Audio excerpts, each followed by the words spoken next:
Crescent City Steakhouse, a true neighborhood restaurant operated by the Vojkovic family since 1934, is the oldest steakhouse in the city of New Orleans.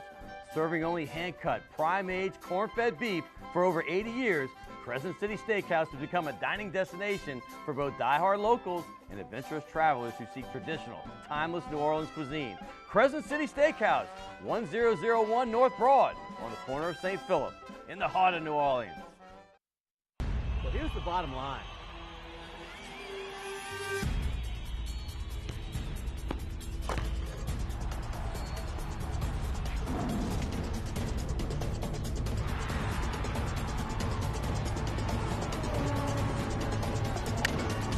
Well, it's funny that you say that.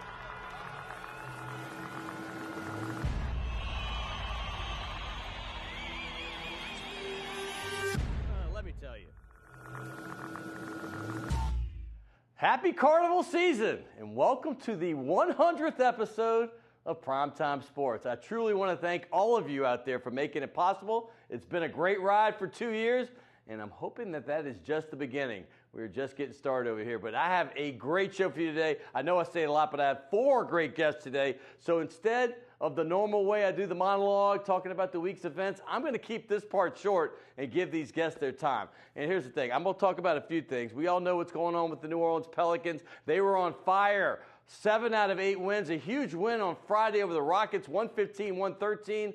But unfortunately, it was bittersweet, as our guy Boogie Cousins, who's having a remarkable year, he's doing things only 4 other players in the history of the NBA have averaged 25 points, 10 rebounds, and 5 assists for a season. He was on pace to do that. He's lost for the season with the Achilles tear. How will the Pelicans respond? Jake Madison will tell us all about that coming up. Hey, speaking of the NBA, Blake Griffin. Hey, the Pels lost a 21-point lead on Sunday. He was the main reason why. You see him in a Clippers uniform there? Well, this is the uniform to get used to, because last night he was traded to the Detroit Pistons. Why couldn't they have just done that a day earlier? Pels would have 8 out of 9 most likely. Hey, got to go to the Senior Bowl. DJ Shark from LSU had a huge game. Wow, what a game. 5 catches. He had 160 yards and a touchdown. The Pro Bowl the next day, well, that featured 7 Saints players as well as the coaching staff of the Saints. But Breeze's kids stole the show. They hit each other harder than any of the Saints did. I can tell you that. Mike Triplett's going to tell you all about what's going on with the Saints. I've got to mention Roger Federer. He won a record 20th Grand Slam at the Australian Open. 96 tournament wins. Truly remarkable. Johnny Giavotella, a local star, is going to be on the show. He is former Jesuit, former UNO player. He's now at the Marlins, which is part of the Baby Cakes organization. That's right, our minor league team. Johnny G will be a part of that. And Richie Riley, a future star in this business. He is doing great things in his second season at Nichols. All that next on Primetime Sports. Stay tuned.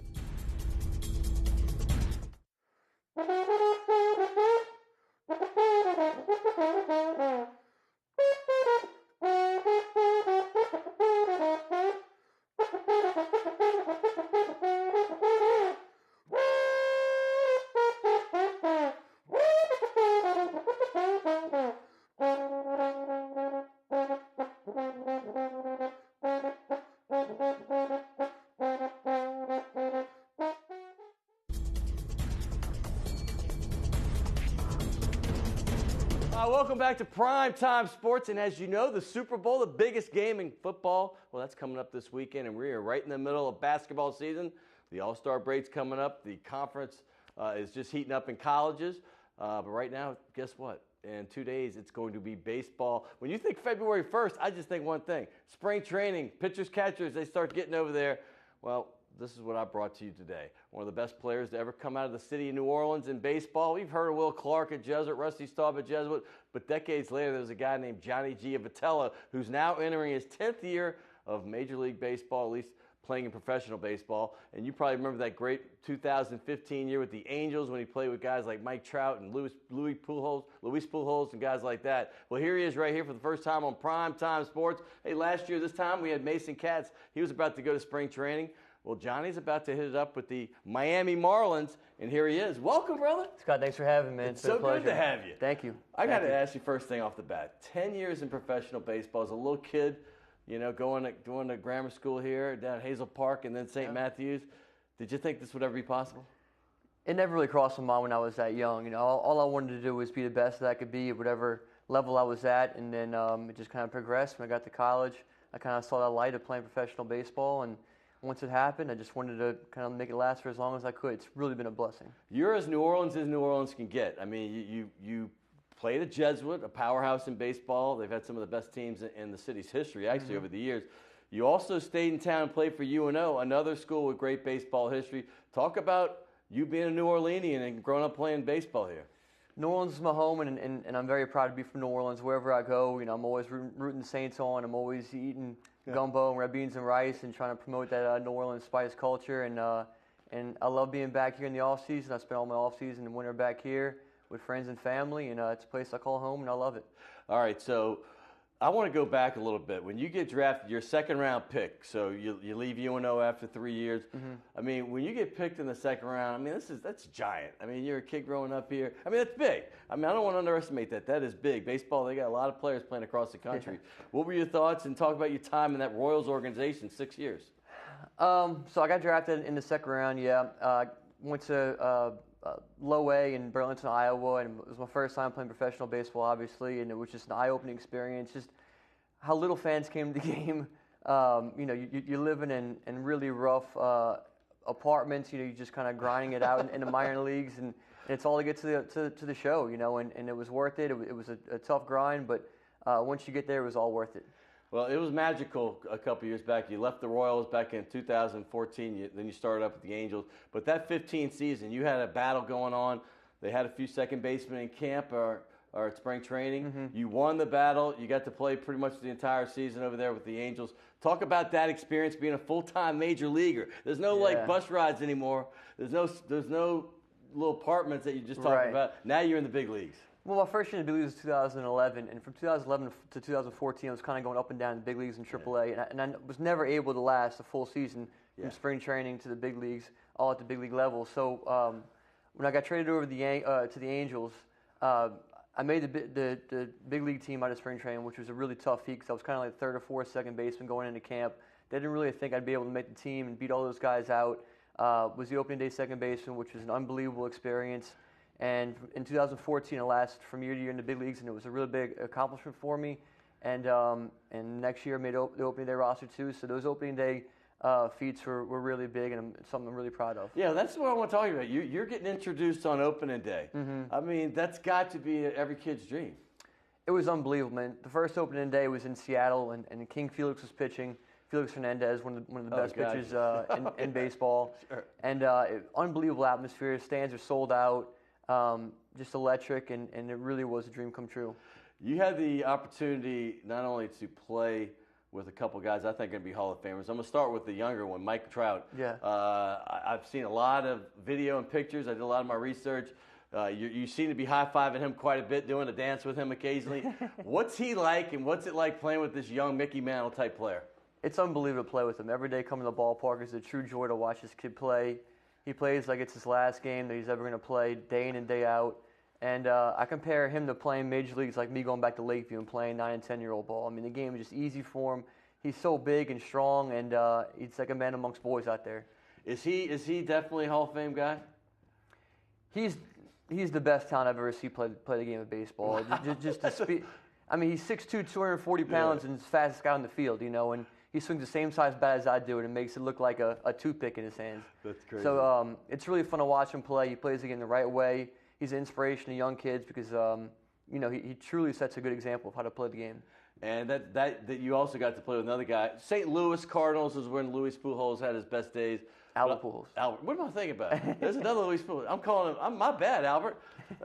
But by the way, it's okay. When he played, though, with you guys, what was it like playing with this guy? Albert was unbelievable. I mean, his work ethic is second to none. I mean, the guy, you know, you see him play, you see all the statistics, and you see the success he has, and you think it's kind of natural and God-given. He is a big, strong guy, but, I mean, the work that he puts in each and every day is truly inspirational, and it's really impressive to see him. The guy watches so much video, and he watches, you know, pictures and kind of picks up on tendencies. So he doesn't just go out there and you know, roll out of bed and play. He comes prepared each and every day.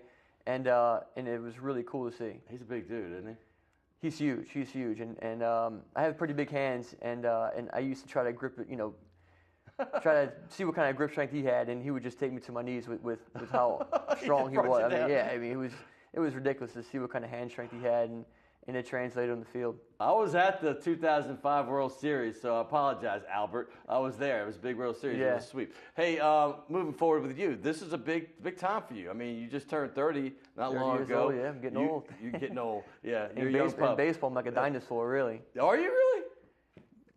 I mean, baseball seems to be a sport that you can play a little longer. True, but the way the game is shaping nowadays, if you're not 23 and 24 and have a really high ceiling and unbelievable potential, I mean, they kind of write you off. I mean, guys my age, you kind of see them start to tail off and kind of get pushed away from the game. So, just to do it for as long as I have is for me, it's been a big accomplishment. Well, you got a hand-picked situation here because the Miami Marlins contacted you. They said, hey, they want to give you a shot here.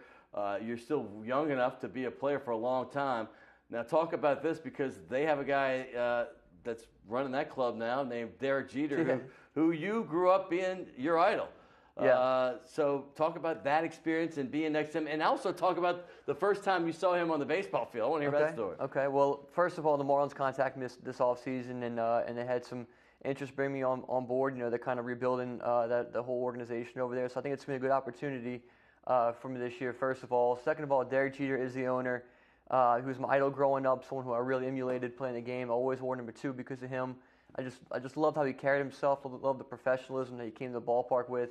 And when I first got called up, he was playing shortstop for the Yankees.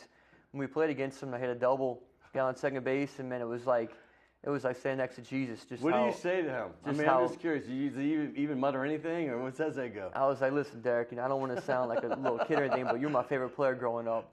And he was like, oh, come on, G, you're making me feel old. And it was a really cool moment, and just to be standing next to the guy playing on the same field as him was really a special moment. Well, I have to ask you, have you dealt with him yet? I know the agent usually does a lot of the work, but have you and him had correspondence? No, I haven't talked to anybody really in the upper administration for the Marlins yet. I'm looking forward to spring training and meet all these guys, get accustomed to their atmosphere over there and kind of how they go about their business, because every organization is different. So I'm looking forward to going there and showing what I could do. Hey, you're training right now to get ready. Jesuit boy, getting trained by a good De La Salle boy, all the Catholic schools. Right. Talk about the process of what you do every day to get ready for going into spring training. I'm curious. Nowadays, baseball is all about being athletic. So you have to really make sure that your speed's there, your agility's there, and that you're not just focused on one facet of the game. You got to do it all in today's game. And so I just try to work out with Duke Roos out in Kenner to get me prepared to go, get me well conditioned, and I go over to UNO to do my baseball activities. So I want to show up to spring training, firing all cylinders, and ready to go. Yeah, he trains. I remember last year he trained a bunch of, or at least some guys for the NFL draft, including the basketball player from Baylor that ended up being a tight end for the Cowboys, or at least a part-time tight end. So he does some great work out there, huh? He's really good, and it doesn't matter if you play baseball, basketball, football. He's going to get the most out of your athletic ability and get you ready to play. So it's good to be athletic. You got to be able to steal bases. Have a lot of range at second base and whatever position you're playing, and as well as being explosive in the batter's box. So it helps you in all facets of the game. Jesuit's got a strong, passionate alumni base, and you're now part of that, obviously, for a while. You've given back over the years. I've seen you go speak right there. Talk about your experience and how Jesuit shaped you as the man you are today. Jesuit was really probably the biggest choice that I made in my career. Really, I mean, they really just promoted, just everything that I am today, and it was really good to go there and honestly just be developed as a man, and it was great for going to UNO, and once I got to UNO, it was easy. I mean, Jesuit just does a really good job preparing you for life. Speaking of preparing, I hope you have another full decade in baseball, at least as a player, but have you thought about what you might want to do after? Is coaching in your thing, or what do you think you might want to do? I've just developed so much knowledge playing the game over the last few years. I think it'd be kind of a detriment not to try to give back and share some of that knowledge to other kids growing up. I'm 5'8", 185 pounds. So I know kind of the ins and outs of what makes a baseball player good and kind of the nuances to really separate yourself from other people. And I think that I think it would really benefit kids wherever it's at. You remind me a lot of Andy Cannizaro, who's been on the show. Andy, obviously, you grew up in New Orleans, watching him play at Tulane, great player. Obviously, he was an assistant coach at LSU for a while after leaving the Yankee organization. Now the head coach of Mississippi State. I see a lot of the same intangibles in you. Have you thought about that, being the coach, like the scrappy style like Gaber? You know, you guys really, you could tell you both love the game when you play the game. I do love the game of baseball, and I was able to meet Andy along the way in my career. And Andy was an unbelievable person, just a tremendous guy on and off the field, tremendous player at that. And to be compared to Andy is definitely a big accomplishment, and I really look up to him. And I think that if I could, do as good a job as he's doing over at Mississippi State, that would be a tremendous feat. All right, before I let you go, the one big thing, I saw one of your cars, and I know you've had many, but I've never seen one where a guy gets doused with the Gatorade bath, and I love it. I mean, if I have a card, I actually want to get this card. Talk about that. That's kind of funny. So in that particular game, I came up in the bottom of the ninth with a guy on first base in a tie ball game, and the pitcher that had in there was really a tough sinker ball pitcher. He was throwing hard and had some really tough movement on, and Mike Socia gave me the hit and run, which is not an easy thing to do when a guy is coming in on you on your hands with that tough sinker. And I was able to shoot down the right field line for a double, and then winning run scored, so it was a walk-off double, and then I got doused with Gatorade afterwards. Really cool moment. I mean, look at that. I mean, one thing I've heard from you, and I've called a lot of people, they say the ultimate teammate, and I don't know if you can get a better compliment than that. Well, that's something that I take pride in. Just coming to the ballpark with a great mentality each and every day. Trying to. Your head's ahead, armrest right there. Love it. I'm about a foot shorter than Jerry Weaver, so definitely let me know about that. But yeah, just coming to the ballpark, just trying to be an inspiration to everybody that I come across, and just try to set a positive example for everybody, because there's so much failure in baseball, it can get a little negative at times. So come to the ballpark with a smile on your face and trying to be as contagious with that positive atmosphere as possible is something I take pride in. Well, we do have a shot of Flo Rida as we go with you. I know that he said, did he say this is my house? Right. But hey, we have a gift certificate for you. Great. I know you're in New Orleans. River Ridge young man. He's one of us. He's a New Orleanian. Yes, sir. But that place is uptown, not far from Committee Grill. It's right there on Maple between Carrollton and Broadway. Excellent. I can't thank you enough. I do have a pen. I didn't have the Sharpie on me for some reason, but we're going to sign the Saints ball. Excellent. On purpose left the LSU balls out of here. I play football. I play baseball, but I have a football mentality, so I would definitely love this. Perfect, man. Yeah. Johnny G, I appreciate you. Good luck. And we'll all be rooting for you over here. Scott, thanks for having me. Hey, that is Johnny Giavotella. Hey, hopefully we can get him on a yearly basis and just get updates and see where he's at. This show's not over, though. I got one of the hottest young coaches in college basketball, Richie Riley. By the way, a good friend with LSU's coach Will Wade. Well, he's now coaching Nichols, and until Saturday, they were in first place out of 13 teams in the Southland Conference. Now they're just a half game behind UNO. That's his team at 7-2, doing great things in his second year at Nichols. He's coming up, and also we're going to give you all the Saints coverage and all the Pelicans coverage too. I got Mike Triplett, ESPN's beat writer for the Saints. He's been doing it for years. And Jake Madison, Locked On the Pels. Locked On Pels is what he does. They're all coming up soon right here on Primetime Sports.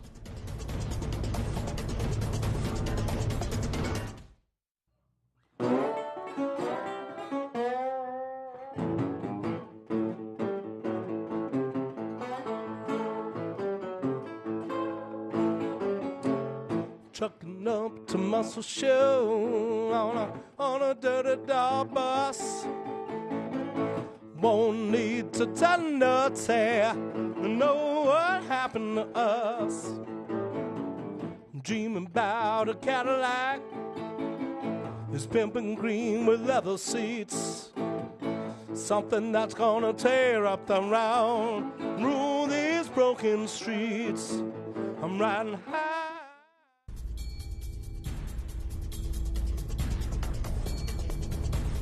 Welcome back to Primetime Sports. I want to thank Johnny G. And of course, the big baseball player, Johnny Giavotella, Jesuit, UNO, and of course the major leagues now. And coming up, we're going to have Saints and Pelicans talk with Mike Triplett and Jake Madison. But next, I've been talking about this for a while. You've been seeing the opens of my show when I've been talking about the college basketball in South Louisiana, how great it is right now. LSU, much improved. Tulane, so much improved, but the Southland Conference teams are just killing it. And I got it before I even get to them. UL Lafayette, UL Raging Cajuns, y'all are killing it too. But the Southland has 13 teams, and 3 of them from the 60-mile radius around New Orleans area. Over in Hammond, you have Southeastern. Of course, UNO is first, but the 2 teams 1/2 game behind them are Southeastern and Nichols. Well, I've had the UNO coach on. I've had the Southeastern coach, but now I've got one of the young stars in this business. His name is Richie Riley, and he's killing it over at Nichols. His first game ever was last season, and they went on the road and beat Boston College, an ACC team, on the road.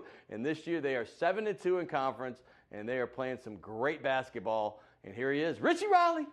Welcome to the show. Great to be on. Absolutely. I really appreciate you having me. I'm fired up that you're here because I look at you and I'm like, this might be one of the next young stars in college basketball. You're certainly doing some great things at Nichols. Thank you so much. It's been an unbelievable experience to have my first head coaching job in Thibodaux, Louisiana.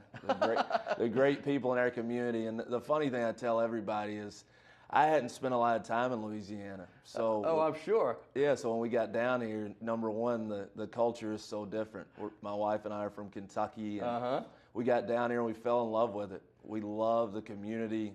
Our university is doing a lot of special things right now across the board, not only athletically but academically, and it's just been a wonderful opportunity for us. That Thibodaux/Houma region is really booming right now. I know they're growing and doing some great things over there. How has that been when you go in the recruiting trail?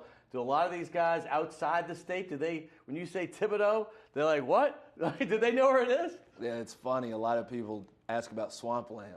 They see all these shows on TV with the swamps, and we've actually done a couple swamp tours on recruiting visits, and it's been a really unique That's experience. Really cool, actually. I think I'd love that if I was in one of those fan boats and stuff. It is. We try to be creative, and obviously we're tucked away in a unique place. We're an hour from New Orleans, and we're also an hour from Baton Rouge, two major cities that kids have heard of, and we kind of use that. You can get the big city experience if you come to school here. You can go an hour down the road and experience New Orleans. But we also have a great college town in Thibodaux that's a lot of fun. All of our kids, come from different diverse backgrounds, and we have some kids from the Northeast, like Washington, D.C. and Baltimore. Yeah. And they come down to Thibodaux and fall in love with it. They don't think that when we recruit them, but once they get here and meet all the people in our community, they fall in love with it, and it becomes a special place to them. That's really cool, Richie.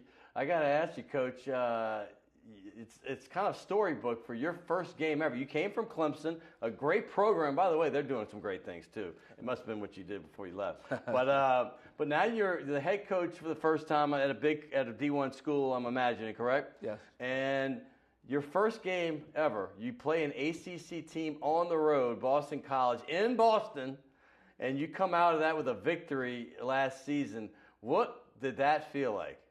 Well, it was great for our program's confidence. Also great for my confidence.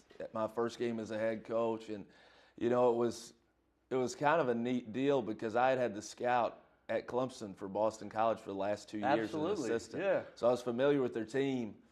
And, the biggest thing in these money games, we have to play a lot of them at Nichols because the athletic budget is you go on the road and you play these high major teams. And the biggest thing with your team is convincing them that you can win. Yeah. And to be able to go and do that the first time, stepping out of the court as a head coach, was an unbelievable experience. And the funny part is, my first game, I got a technical. I've only got 2 in my coaching career, and I got a technical at Boston College. Your first one. So I knocked a lot of milestones out in that first game. Well, I'm a superstitious type. I think I would have gotten technicals in each game if you get a win like that. Hey, the first time I got to see you was this year. I took my kids to the game at Tulane. When y'all played, and I'm like, wow, Nichols is good. They get up and down the floor. You average like 86 points a game. I mean, that's no joke. You're up by 20 this game. I know Tulane got hot at the end and came back, but I was amazingly impressed with the style of play you had. Talk about the way you play basketball and where'd you get that from? Thank you. The Tulane game, touch on that real quick. Coach Dunleavy's done a tremendous job of rebuilding that program. He has. And we had a heck of a battle with them. I wish we could have came out on top, but I root for those guys. Coach Dunleavy is a first-class guy, and I root for those guys. But my style of play, I've been fortunate to be an assistant coach for some great head coaches. Yeah. Jared Hass, who's at Stanford now. Cliff Ellis, who's going to be a future Hall of Famer. Cliff is one of my favorite guys in the world. He's the best. He's the best. That was the first guy that I worked for. At 25, I was an assistant on his staff. And then Jeff Neubauer, who's at Fordham, who's a great offensive mind, and then Brad Brownell, one of the best defensive coaches in the country at Clemson. And I've been fortunate, so I took small pieces from all those guys and kind of created my own brand of basketball. I encourage all young coaches to do this as an assistant, is put together a plan that you want to do. That way when you get your opportunity, you try to implement that. And obviously everything that I've implemented has not been perfect. I've kind of learned on the curve, and some of the things have worked and some of the things have changed. But I've always wanted to be an up-tempo guy. I've always wanted to press and play fast and, you know, create as many turnovers as possible and shoot a bunch of threes, and we kind of do that. You do definitely do that. I saw that firsthand. But I got to tell you, some down here in South Louisiana, you're not the only young coach doing some good things. One of them is up in Baton Rouge, and I was surprised to learn not long ago that you and Will Wade are very close friends, and probably one of your closest friends in the coaching profession. Tell people where that all got started. Yes, Will's probably my closest friend in all of coaching, and our relationship goes way back. He was actually an assistant at Harvard, and I was an assistant at Pikeville College, a small NAI high school in Kentucky. And we got connected kind of with some mutual friends in coaching, and we hit it off because we have a lot of similarities. We're very similar in our approach to recruiting and our approach to coaching. And, you know, we kind of came up in this business together. He was always, you know, he climbed up really fast. He was a head coach at 30 at Chattanooga. And, you know, he's always been a guy that I've leaned on for advice, and we've maintained a close relationship. It's been awesome to have him right down in Baton Rouge. He's been up to Thibodeau a few times to talk some ball and hang out. We actually went to a Pelicans game together a couple of months ago. I've been down to watch them work out. The job that he's doing at LSU is And he talks very highly of you. I spoke to him just last night about your relationship, and he cherishes it as well. I got to talk about some of your players real quick.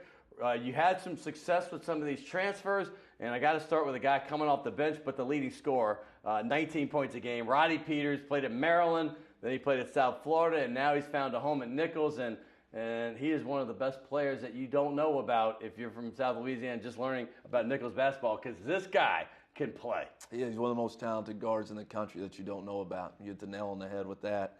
He's a guy that was a top 50 kid out of high school, and a couple spots, Maryland, South Florida, produced, but just didn't work out, and we're thankful to have him here. He's a guy that we set out last year, and he's came in and made a tremendous impact on our team. Yeah, 19 points, 6 rebounds, 4 assists, 53% from the field from a shooter. That's pretty good. Real good, in fact. How about Tavon? Is it Tavon or Tavon Sadler? Tavon Sadler. Tavon Sadler. Now, this is the one guy, he looked like the heart and soul of the team when I went. He's another guy averaging 16.5 points, and he is passionate. He is. He's got that Baltimore toughness. He's actually from Aberdeen, but I'd say he's from Baltimore. Sure. He's our leader. He's our leader, and he just brings that level of toughness every night. His versatility on the court to play 1 through 4 for us is huge with how we play, and he's just a guy that brings and he holds the other guys on our team accountable. Yeah, I am running short time, but guys like Kamani Jackson and Lafayette Rutledge and 2 local kids, Kevin Johnson, right from Thibodeau, and, of course, your guy, Caddy, the man from Slidell, the big fella. Briefly just touch on them as a whole. We do. We start 2 freshmen, which is unique with all the older guys on our team. And Kevin Johnson and Caddy have been huge for us. Since we implemented them into the starting lineup, it's been, you know, a change of how we play. And it's allowed us to bring Rod off the bench to give us that big burst. And then when you talk about guys like Kamani Jackson, a transfer from Colorado State, coming in and the impact that he's had on our program, especially since we started conference, and he's got his legs underneath him.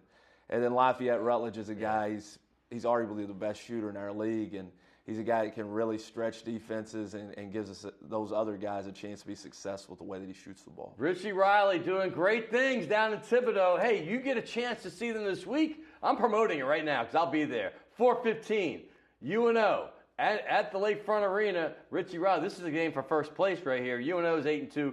They're 7-2. They'll have a game in between, but the fact is, Richie's off the rest of the week, so you got a lot of time to prepare. So this will be fun. Check them out, UNO. And when you come down here to recruit, and by the way, recruits, Nichols should be a school that's on your radar now. He plays high, up-tempo, high-octane basketball. Richie, good luck in the future, man. I appreciate you so much. Thank you so much. There he is right there, Richie Riley. Hey, coming up, we're going to talk Saints next and then Pelicans. Mike Triplett and Jake Madison coming up on Primetime Sports.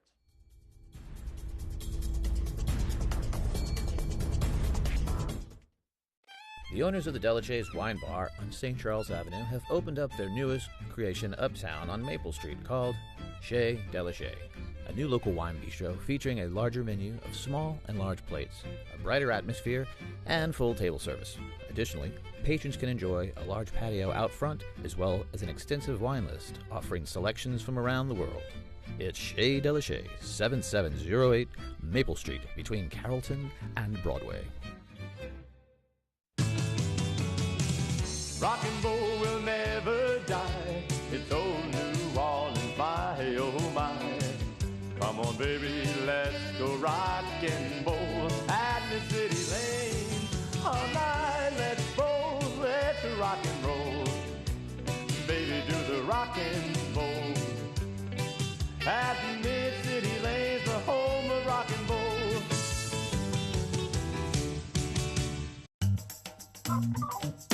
Fall in love with autumn with PJ's new seasonal lattes.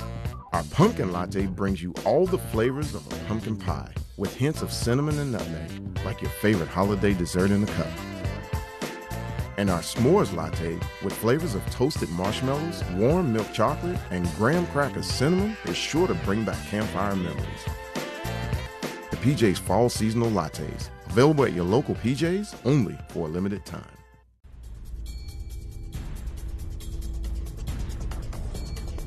Hi, welcome back to Primetime Sports. Now we're going to talk about the things you care about the most, and of course that would be the New Orleans Saints. I do want to thank Richie Riley, the coach of Nichols, for just coming in. And of course, Johnny G. And don't forget, Pelicans fans, we are going to get into Boogie's injury and what's going on with Jake Madison next. But right now, it's all about the Saints because, well, I have a guy that's been covering them for many, many years here, almost 5 years with ESPN.com. He is also a reporter for ESPN. You see him on TV now. He used to just be writing, but he does it all. His name is Mike Triplett. And if you're a Saints fan, you already know that. And welcome. What's going on, Scott? How you doing? The show again. Yeah. First time since the season started, I've had you on, so it's nice to see you. Yeah. Well, let's just start right there then, because do we have a video of that? Like, did I your predict prediction? that? I think I predicted him to go 6-10? 2 rounds No, in you the did 8-8, playoffs, right? 11-5. Oh yeah, that's right. You did. No, I didn't. It was 11-5. I did not. But by the way, I mean it's kind of fun being around right now. It is. You're not a Saints guy growing up, but you know, it's easy. It's easier to report when they're winning. It is, especially after so many 7-9 seasons. I mean, 7-9 is almost the worst in some ways. You know, it might be a little energizing to cover like a rebuild or a coaching change that they're having in some places, but 7-9 they really felt stuck in the mud. Look, I thought this kind of season was possible. It's funny, my prediction dropped every year, like 11-5. 10-6, 9-7, 8-8. Before you started this, when you say 7-9 is the worst, you obviously didn't grow up here in the 70s, where 5-9 when we had 14 games was, oh my God, we're throwing a parade for this team. 5-9 was awesome because we saw a lot of 2-12, 3-11. It was not good, and of course the 1-15 year in 1980. So 7-9 to me, it's like okay, they're not bottoming out. Yeah. But if you're actually a franchise, sometimes it's not the worst thing to bottom out. Well, that's the thing. Yeah, I mean, they had trouble deciding. I mean, they were picking. You can't get that next quarterback if you're picking 15th every year. But you know, they kind of quietly rebuilt this entire team outside of Peyton and Breeze. You know, it feels like, oh, it's kind of the same team. You know, that rebuild really started that one year when they traded everybody, including Jimmy Graham, and all of a sudden it's a rebuild offensive line, a young run game, a young defense surrounding Breeze, and look, they got themselves back into contention without doing the total bottom-out rebuild. So. Well, you were up there in Minnesota, right?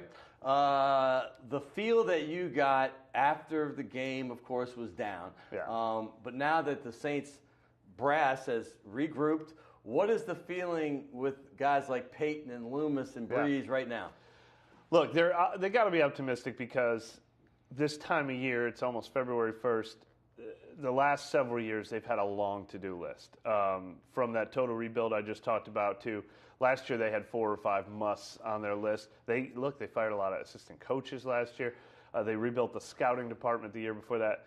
This year, I don't think they have to do any major overhauls. From the roster, the list of free agents isn't that overwhelming. They're not making coaching staff changes. They're not making front office changes. So that's all good. And a young team with 7 Pro Bowlers, it's all good. But these guys have been around long enough that they know they missed an opportunity. We just talked to Mickey Loomis at the Senior Bowl, and he said for the rest of his life, he's going to think we should have been in 3 Super Bowls, not just 1. and he lumped it in with 2011, which we've been talking about that one. for 7 years now.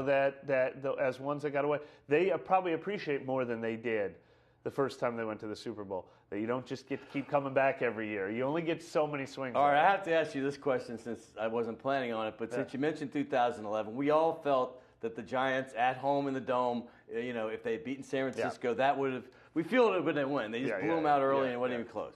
It's not guaranteed. Yeah. But we all kind of felt that if you get by Minnesota, the Philly would be a win. But then we saw what Philly did to Minnesota, and it was ugly. Do you think the Saints could have beaten them that game?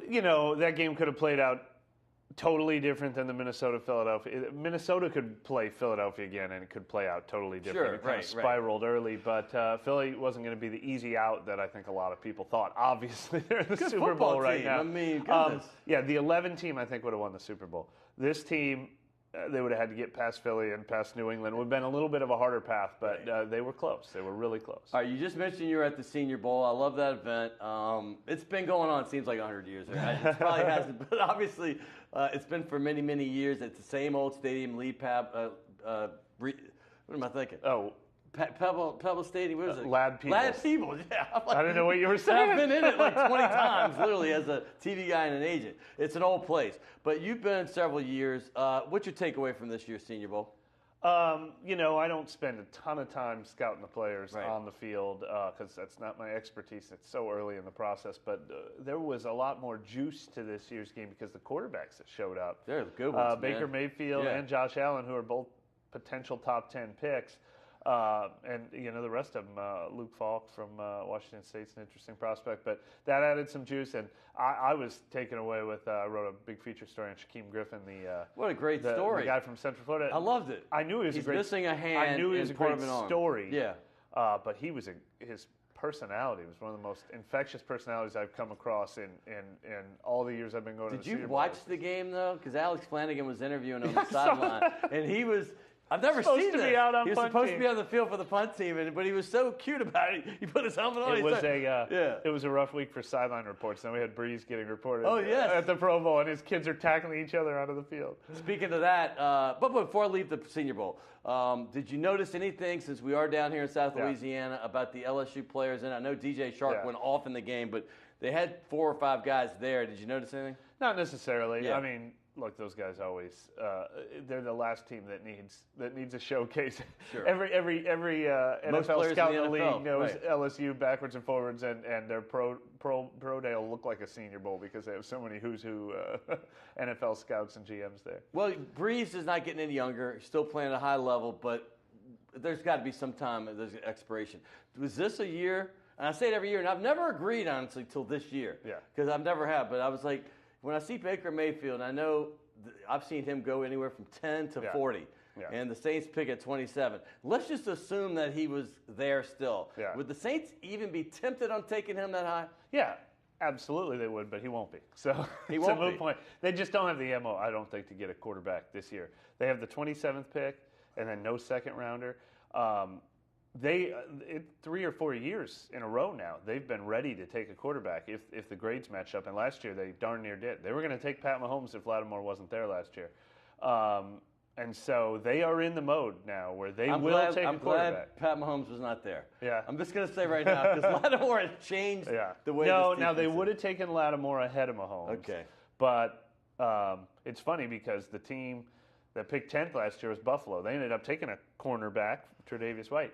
If Buffalo would have just stayed at 10 and taken Lattimore, the Saints would have taken Mahomes. What a difference. I mean, they would have been a rebuilding team instead of a team that went 2 rounds into the playoffs. All right, some things off the top of my head that I have to just ask you. Nick Fairley's contract, Nick Fairley's career is now over, I believe. That's not official. It's not official? But, I mean, all signs point to that. If it is, that's a big hit on the salary cap. Are they going to be able to get some relief off the cap? We still don't know.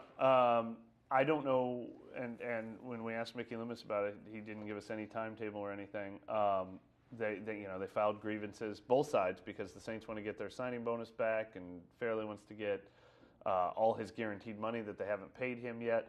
And I don't know exactly how they're going to look at it. An arbitrator is going to have to decide Was this part of his physical? Was this after his physical?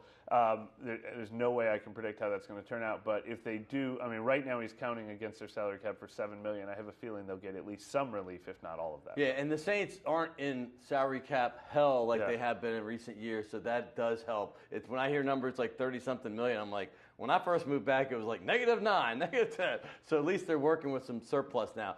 Speaking of free agency, I got to go there right now because there's some key players that the Saints have to make decisions on. One of them's Kenny Vaccaro, but the guy that I'm going to lump them all together for you to answer the question. But Okafor, I think, if he can come back healthy, that was a guy that really seemed to fit in on his one-year prove-it deal. Obviously, Delvin Breaux, he's had 2 years of injuries, but, man, the promise is so good. And Senio Clemente, I'm going to throw those guys in, and you take the floor. All right. Well, first of all, it's a good list for the Saints. Very manageable list, so to speak. Sure. They can afford to keep almost everybody that they want. Vaccaro, though, is the biggest name, and I have a feeling he'll go to a higher bidder somewhere else. The Saints have sort of been drafting other safeties. I know we talked about this before the show. Marcus Williams and Von Bell. They could have extended him earlier. They let it get to this point. He's going to be such an attractive talent to a lot of teams who have a lot of money. I think it'll almost be an upset if he stays at this point. But all the other guys they can afford to keep. Okafor, I want to know how healthy he's going to be since he had an Achilles injury, which is a major injury. But they would love to have him back. He was such a great fit last year, and I'm sure he seemed to like to be in sure there. He'd love to be back because he got a great starting opportunity, every down opportunity. Clemente is another guy they love. But they love him as a sixth man. I joked this year that the NFL should have a sixth man of the year award. Senio probably would have won it. Yes. But look, Larry Warford and Andres Peter, they're starting guards. So if another team offers him a starting opportunity, they could lose him. But I think they'll pay him a healthy amount to be that sixth man. He's the perfect sixth man. Breaux and Willie Snead are both restricted free agents. So their choice is, do you tender them at this second round compensation level, which would be almost $3 million? I would have said, of course. Yeah. Up until this year. This year's weird. Breaux's injury history, the fact that they've moved on to other cornerbacks, he seemed to be out of favor a little bit when there was a trade rumor. I still think so, but they got to know that he looks healthy and good because when he was good, he was great, and he should be the other starter opposite Marshawn Lattimore if he can play at that level again. Yeah. And Willie Snead, same thing. Did they think this was a one-off, a fluke, because his year got off to a slow start and pay him $3 million and you've got a 1,000-yard receiver at a bargain rate? Or do they all think a change of scenery is necessary? I'm really curious on those guys. But I think they would tender both of them, but no guarantee. All right, would the Saints be interested in revisiting Malcolm Butler's situation? Obviously, last year, that a lot of flirtation, and all of a sudden it didn't happen. He was a Super Bowl hero 2 years ago. Him, and I'm going to also lump Jimmy Graham in here, too, because there's a lot of rumblings about maybe Breeze getting his big target back. Fleener hasn't quite worked out as well. Is any of this possible? Tight end is a must. Yes. A must. Mark Andrews, maybe, but go ahead. Maybe in the draft, but it's such a must that I think that is they got to deal with it in free agency. And so Jimmy Graham, we're going to talk a lot about him. I've been trying to ask around, and, I don't know for sure if there's still bad blood, and he would never come back, but he has to know this was the best for him, and they haven't been the same without him. He still might be a little too high priced, though, and not still the player he was when he was here. But I'm not going to rule that out because it's such an important need. If you're giving Fleener 7.5, and I think they'll probably move on from Kobe Fleener this year. So I think tight end's a must. They have to deal with in free agency. Cornerback is always a need. Now that you have Lattimore as a number one, are you going to pay another guy number one money? I don't know. But if you had Lattimore and Malcolm Butler, lights out. Lights out. Heck of a defense. defense. 2 lockdowns. All right, brother. I wish I had all day with you. All right, man. Because of Boogie's injury, I felt I had to bring a Pels person on to talk about it. You know the place. It's great. Shays Della Shays. I mean, in fact, the owner told me he saw you there. He loved having you. You had a good time?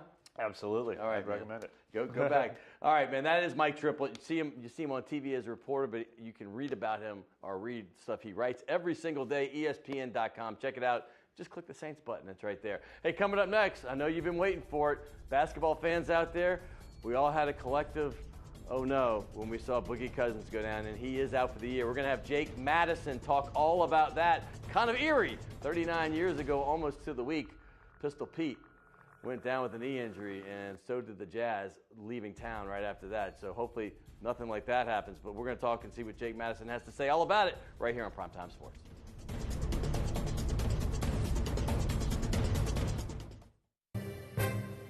504.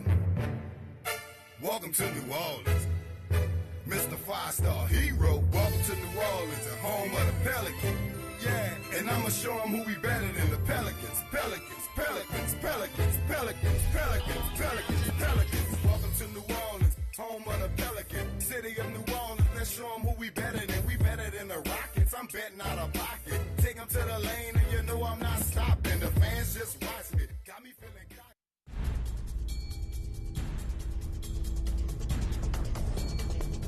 Save this for last, but it is certainly not least, because I know you've been waiting to hear what's the inside scoop on the Boogie injury with the Pelicans. And if you've been watching my show, I had my next guest on my third show back when I had, I think, Bobby Hebert, or maybe, no, it might have been back.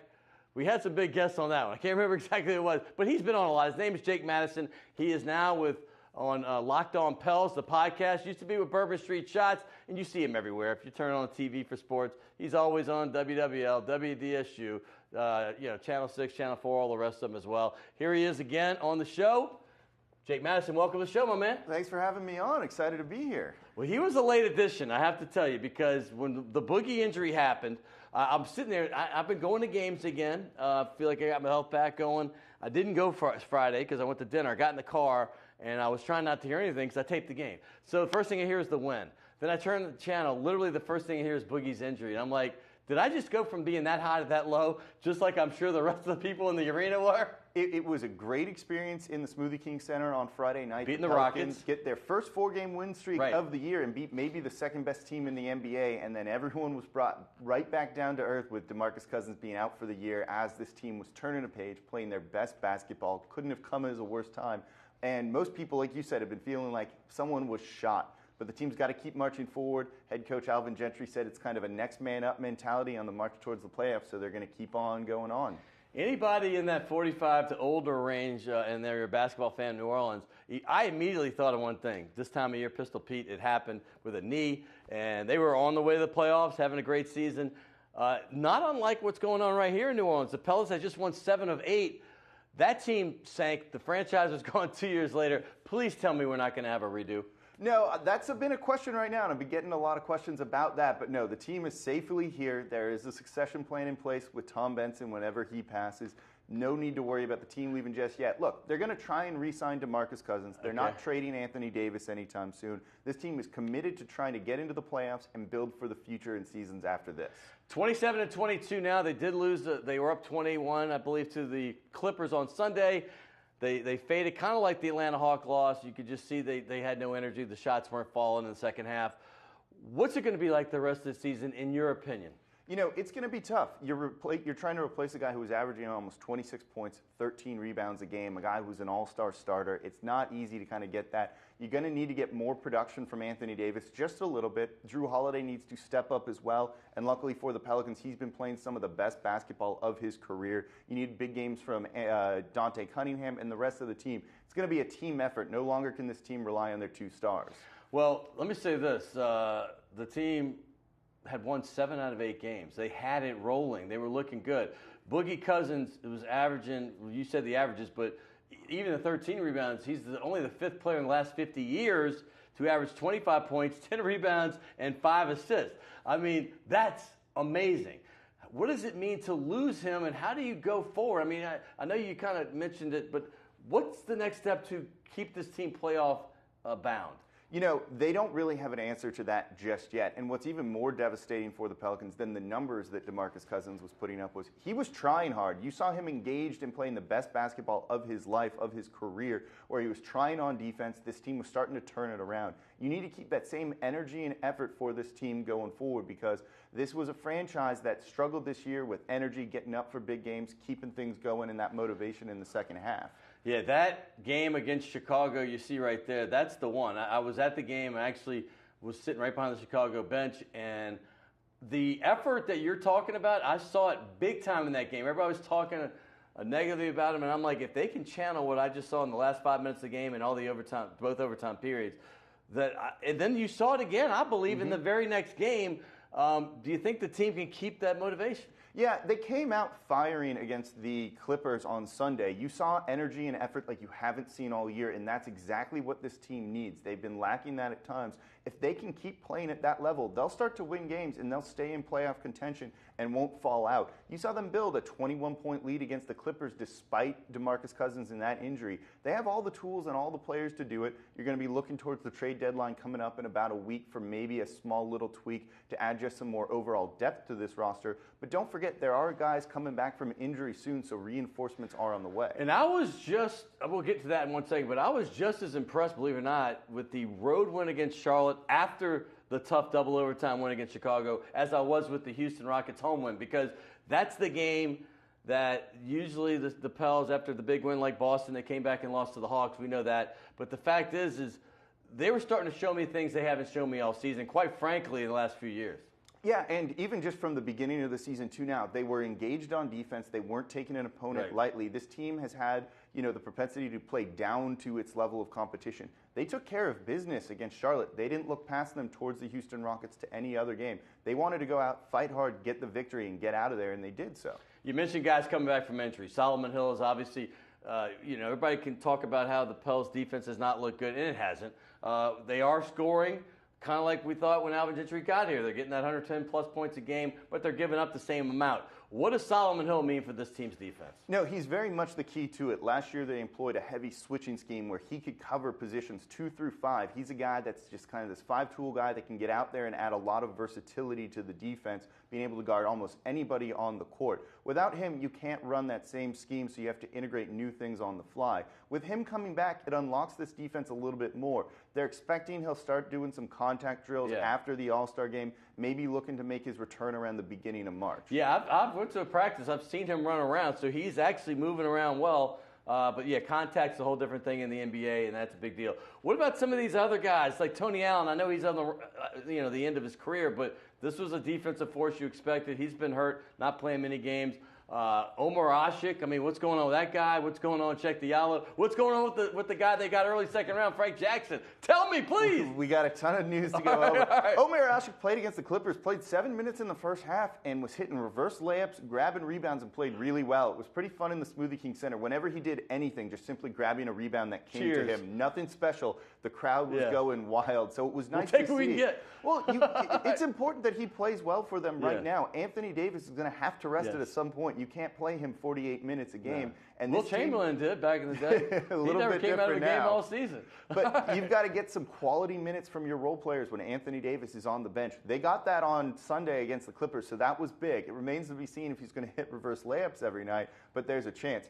Frank Jackson's close to making a return, but don't expect to see him on the court for the Pelicans. He's going to get sent right down to the D-League. Right. I was just curious on an update. Okay, keep going. Tony Allen's kind of the big one here, though. This is a guy who's not going to be playing more than 15 or 20 minutes a game, but as a defensive specialist and able to maybe mark out the opponent's best offensive player, that can be a weapon in the playoffs, too, to kind of deploy when you're getting torched by someone. He suffered a setback with the shin injury that he had. They're expecting him probably sometime maybe mid-March for that final couple week of games. But if you can get him healthy for the playoffs, that adds some depth. It's got a guy on this team who's been there before. That's a huge thing for the Pelicans. Does Diallo have a future here? Yeah, he does. They still find him very raw. Don't forget, this guy 2 years ago at Kansas only played about 200 minutes in the season. They took him in the second round. Very raw prospect. Needs to foul less, but they still see a ton of potential there. One of the lightning rods in this town is certainly Dell Demps and obviously Alvin Gentry. I try to support the people that are in place, and I saw the progress, 7 out of 8, but there are a lot of people in New Orleans that would love to see them move on. What does the ownership of the Pelicans think when they see the 7 out of 8? Do they give them a pass thinking, hey, I've seen progress, or what's it going to mean for the next 2 months? I mean, what's the future for these guys? That's kind of the question. It was definitely going to be playoffs or bust for head coach Alvin Gentry and general manager Dell Demps. There were no excuses. Now with an injury to your second best player, an all-star starter, that kind of throws everything into doubt. I think they're going to evaluate this for the next 2 months, like you said, for the season, 3 months. If they get into the playoffs, they're safe.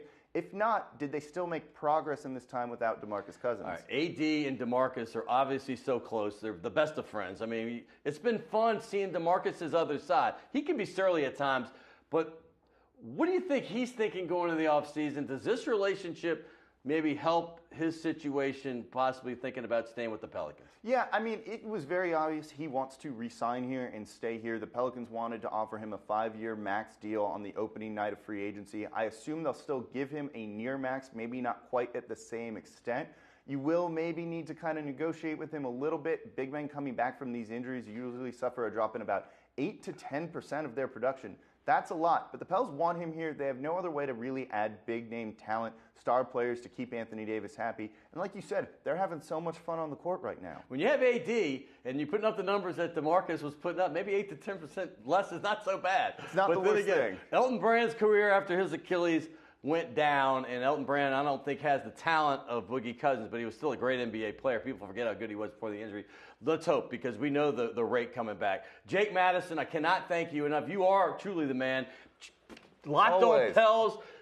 This is a podcast world now. Check this one out. If you like the Pels at all and you're not on it, well, you're missing out. Check it out, and I appreciate you, man. Of course. Thanks for having me on. Hey, I want to thank everybody, not just Jake, but also Mike Triplett giving you the Saints stuff. Of course, Johnny Giavotella, the second baseman for the Marlins, and Richie Riley, one of the great young stars in the college basketball profession. It's been a great show. Hey, we got stars here. We got Naila, the Redhead Tsunami, Anthony Alonji, he is my new intern, and it all gets done because of my man, William Hill. I want to thank all these good folks at CST and WLE. We'll be back next week. I told you, we've got guys like Zach Streep, Thomas Morstead. We're bringing them out of the woodwork. So stay tuned here and have a great Mardi Gras. We'll be back.